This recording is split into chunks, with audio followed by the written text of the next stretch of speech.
अपरदीर के सयाहती मकाम जहाज बांडा में वाक़े छोटा कटोरा झील खूबसूरती में अपनी मिसाल आप है। सुहाने मौसम और दिलकश नज़ारों के अलावा यहाँ पर कश्ती रानी भी सयाहों का पसंदीदा मशगला है। इस वक्त हमारे नुमाइंदे शरीज़ादा छोटा कटोरा झील पर कश्ती में मौजूद हैं, मज़ीद उनसे जानेंगे। जी, इस वक्त मैं छोटा कटोरा झील में मौजूद हूँ और हमने किश्ती पर सफ़र किया, बहुत ही शानदार। अब हम दूसरे हिस्से पर आ गए हैं। मैं थोड़ा सा ये हिस्सा आपको दिखाऊं।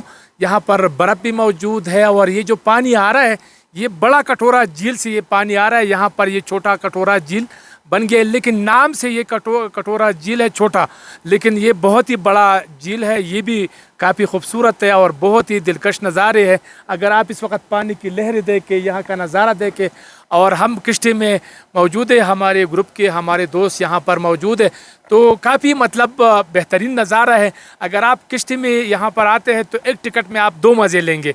एक ये कि आपका रास्ता जो है ना तकरीबन 1-1.5 घंटे का रास्ता आपका बच जाएगा, और दूसरा ये कि आप किश्ती रानी से भी लुत्फ़अंदोज़ होंगे और झील का मज़ा आप लेंगे। तो ये सूरत हाल है। यहाँ से तकरीबन कोई 35 मिनट या 25 मिनट का रास्ता जो है ना बड़ा कटोरा झील तक है, और ये जहाज़ बांडे से तकरीबन कोई आधे घंटे या 45 मिनट का फासिला है पैदल मुकामी लोगों के लिए, और हमारे जैसे लोगों के लिए 1 घंटे में हम तय कर सकते हैं। जी, टोक्यो ओलंपिक्स 2020 में 10वें रोज भी चीन की हुक्मरानी बरकरार है। चाइनीज एथलीट्स मजमूई तौर पर 29 गोल्ड